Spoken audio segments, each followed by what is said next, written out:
Bien, tiro al blanco de nuevo con ustedes, ya finalizando esta semana. Para entender algunos fenómenos que se están produciendo en este periodo de efervescencia social, política, es necesario examinar, detenerse un poco a examinar el peso de lo conservador, del conservadurismo en la sociedad dominicana y muy especialmente en el ejercicio de los factores de poder. Hay grandes agentes del conservadurismo. Yo diría que en gran medida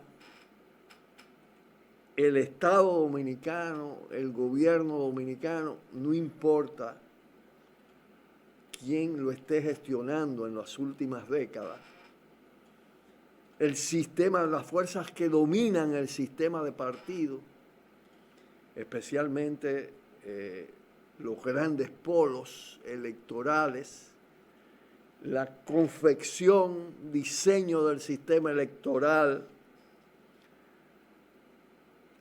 el CONEP, la Cámara Americana de Comercio, la Cámara Minera, la Confederación Patronal. Y yo diría que hasta se ha degradado hacia más conservadora la Asociación de Industriales de Herrera. El impacto del neoliberalismo o neoconservadurismo, como lo llaman algunos, ha sido muy grande en todos esos agentes del ejercicio de poder. El sistema educativo, hay casi un dominio absoluto. El rol intervencionista permanente de las cúpulas de las iglesias y especialmente de la Iglesia Católica, las altas jerarquías militares, las estructuras de mando, policiales, los órganos de seguridad, los más medios o media, los grandes medios de comunicación, pero incluso parte de las redes sociales, como las ideas conservadoras tienen una fuerza muy determinante e impactan diferentes tipos de movimientos que surgen como contrapartida. ONG, fundaciones, y usted se va institución por institución, congreso, y ve todo lo que pesa en diferentes vertientes, en la política, en la economía. Aquello de liberales y conservadores casi se fumó, los conservadores a ropa. Los liberales se volvieron conservadores, se neoliberalizaron, el neoconservadurismo lo copó.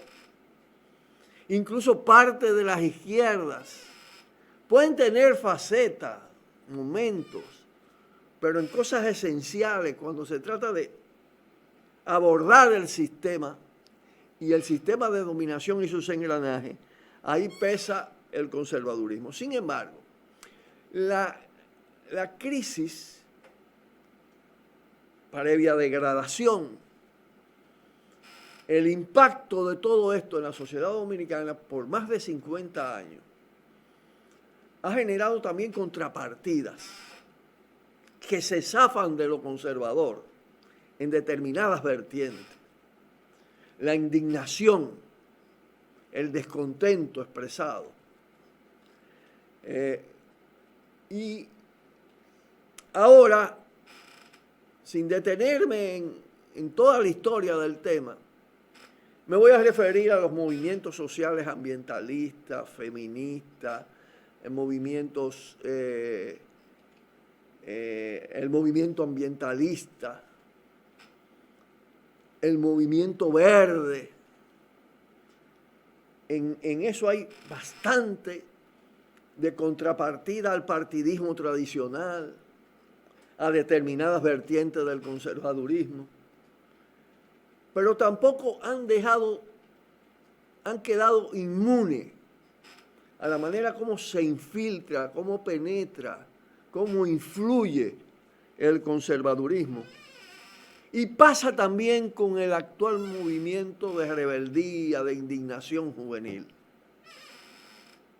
Donde cuando usted va, yo decía, lo escribí muchas veces, que había una diferencia entre el pueblo verde movilizado y las reuniones de las asambleas, de los equipos de coordinación de Marcha Verde. Era mucho más radical el pueblo verde en la calle, el tipo de cartelones, de consignas, de actitud, que cuando se iba a las estructuras. Y ahí era un espacio en disputa, ¿no? Porque había corrientes distintas. Pero pasa también, ha pasado así con el movimiento juvenil. Cuando usted va a la plaza, previo incluso al Trabucazo, se encuentra primero con una irrupción de la juventud popular, de los barrios. No solo fue clase media, con capas medias también, con juventud de capas medias con determinados niveles de conciencia. Ahí puede examinar los carteles. Yo he hecho referencia a muchos de ellos. Incluso con el tema hasta de revolución. Pero entonces, en las fuerzas convocantes, en los gurús o guruses de las redes, donde no solo hay juventud, hay adultez también, y muchos recursos también. Aquí está todo el tema. Lo conservador está vinculado mucho al poder del dinero. Y entonces, esas contrapartidas tienen que bregar también con esas malas influencias.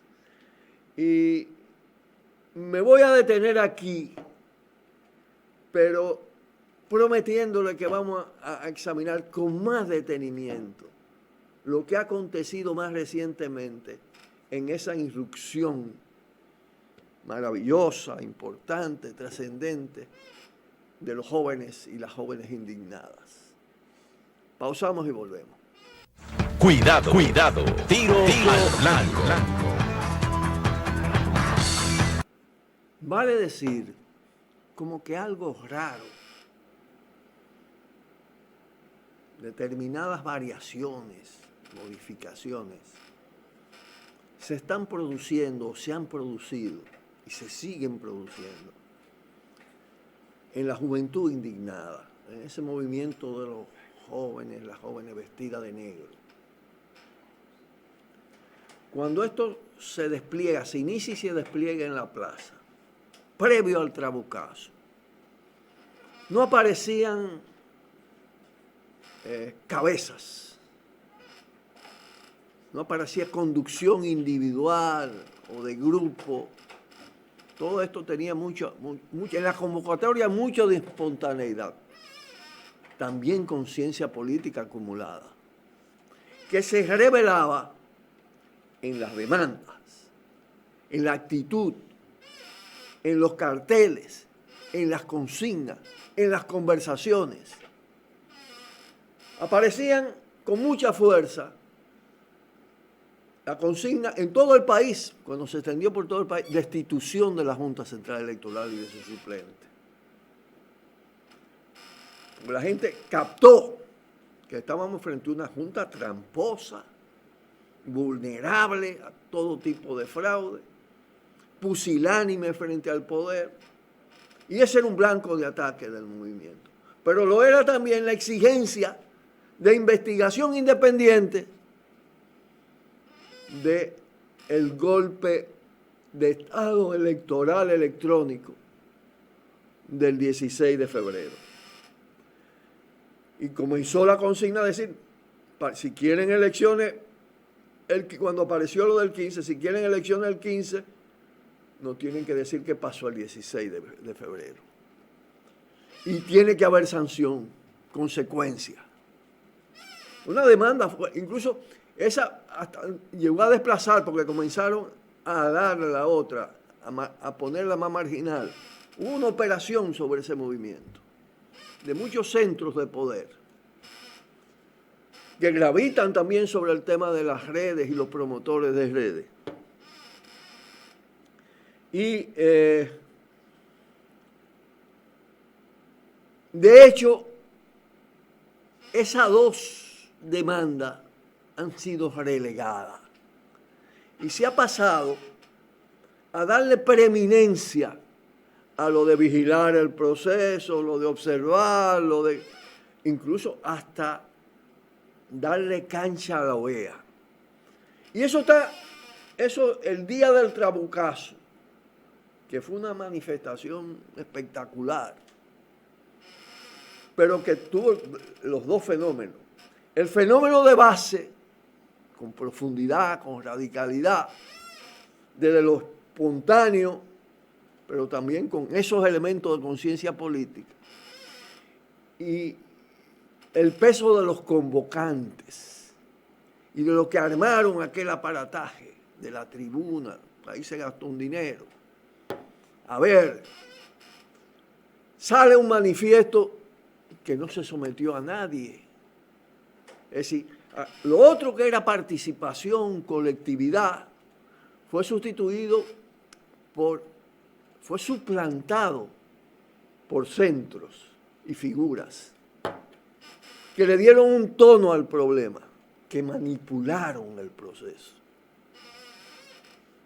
Y estoy hablando estrictamente en términos políticos, no personales, que metieron las ideas conservadoras, las que no chocan con las estructuras, con el sistema.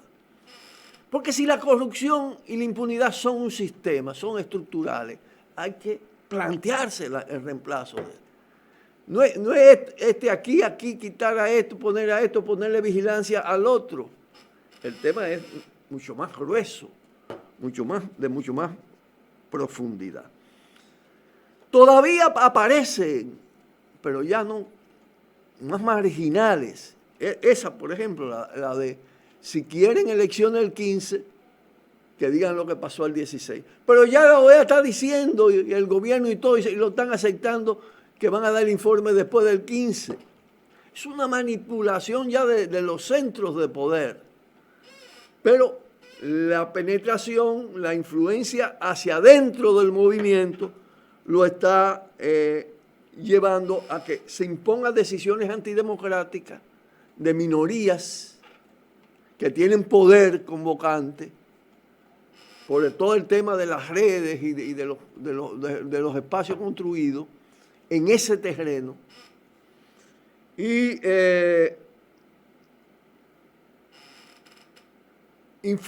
gravita en eso mucho, no solo jóvenes, sino adultos. Yo decía, en la tribuna del Trabucazo desfilaron casi seguro más adultos que jóvenes. Y cuando usted ve Somos Pueblo, que Santiago protesta, usted ve otra conducción. Otra conducción.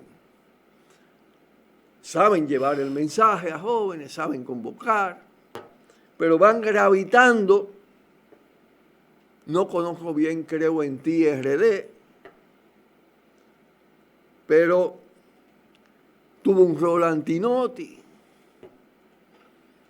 Incluso su discurso no era el más conservador, por lo menos lo que yo pude ver, leer, oír. Pero todo esto ha dado lugar a que incluso ese movimiento, ya no el movimiento, porque han desconvocado en los hechos, la plaza se está disolviendo, la plaza. Claro, no podía sostenerse todos los días, tanto tiempo, aunque en Honduras se ha logrado eso en muchos momentos, pero pudo dedicarse determinados días del fin de semana y mantener esa plaza con la gente, la masa, no los que están decidiendo y dando declaración y haciendo un plantón simplemente. Y entonces, entrando en la lógica del sistema, observadores en el consejo presidido por Agripino, el Agripino que es utilizado para garantizar la impunidad al presidente y a su claque corrupta en lo de Punta Catalina, que se quema ahí, lo desencaman, y lo desencama el gobierno, el danilismo, y la oposición entra en eso porque es sistémica. Y entonces comienzan a proponer que los jóvenes se metan. De participación ciudadana no me extraña, pero ese no debe ser el camino. Hay que salirse de eso. Hay que asumir la destitución de la Junta. Hay que asumir lo de la investigación independiente con sanciones. De lo contrario, vamos a reproducir con otras modalidades el pantano. Pero va a volver todo esto. No hay que desesperarse tampoco. Es un proceso. Es un proceso. Pero vale determinadas puntualizaciones, reflexiones críticas y propuestas. Pausamos y volvemos. Cuidado, cuidado. Bueno, uno se pregunta, ¿cuántos niños, niñas, personas de diferentes edades han muerto diariamente en la República Dominicana? Van muriendo diariamente con el hambre virus. Eso está cuantificado a escala mundial. Yo diría que mucho más que el COVID virus. Pero ¿cuántas mujeres jóvenes, la mayoría, son asesinadas en la versión feminicidio diariamente en República Dominicana? Y todavía el COVID virus no ha matado uno. No es que no sea peligroso, ojo, no es que no sea peligroso, pero hay virus mucho más peligrosos que son menospreciados, subestimados de manera inducida para ocultar lo que es este sistema. Virus corrupción, virus impunidad. ¿Cuántos muertos? Virus OEA, los muertos de Bolivia, los muertos en Venezuela, los muertos en República Dominicana en el 65, el virus OEA. Hay virus peores que el COVID virus, que esa mutación o esa versión del coronavirus. Bueno, Agripino se termina de achicharrar protegiendo un virus nefasto en la historia reciente del país. El virus Odebrecht y especialmente su versión Punta Catalina. Más de 2.000 millones de dólares robados a este pueblo. Con participación a beneficio del Grupo Vicini y con una participación de empresarios destacados sirviéndole de escudo a la estafa. Cayó en cama Agripino. Parecía que ya salimos de este. Pues no, lo recuperan y rehabilitan el Consejo Nacional de Desarrollo y lo hace el danilismo. Y todos estos factores conservadores se meten ahí y quieren meter a los jóvenes ahí y a movimientos sociales. Sálganse de eso. Eso es un escenario de corrupción, de impunidad, de trampa, de fraude. CONEP lo empuja. El virus CONEP es una cosa terrible para este país. Con dominio o predominio de Vicini, pero no solo. Habrá que hacer una vez la historia de Leche Rica y todo el tema de los lácteos en República Dominicana. De lo que le han vendido por leche a este país. Y ahí están Ahí están montando esa farsa, ese espectáculo, ese circo. El diálogo. Es un diálogo contaminado, con virosis, más terrible que la del coronavirus. Bueno, es una expresión de la institucionalidad corrompida que hay que echar abajo. Y lógicamente Leonel Fernández, que sí sabe, porque él fue parte de esas trampas y de esos robos, cómo opera el danilismo y cómo operan esos empresarios, digo, ahí yo no voy. Y esa oposición tonta también se mete. Y ahí está el PRM. Dice que garantía de esto, garantía de esto. Ya veremos, ya veremos. Pero además, reitero que el fraude mayor está en que los dos polos son tremenda porquería. Con esto concluyo por hoy, viernes, y le doy un fuerte abrazo hasta el próximo lunes. Buenas tardes. Por el multimedio, Tiro al Blanco. Bajo la coordinación y participación de Narciso Isa Conde. La verdad sin dobleces.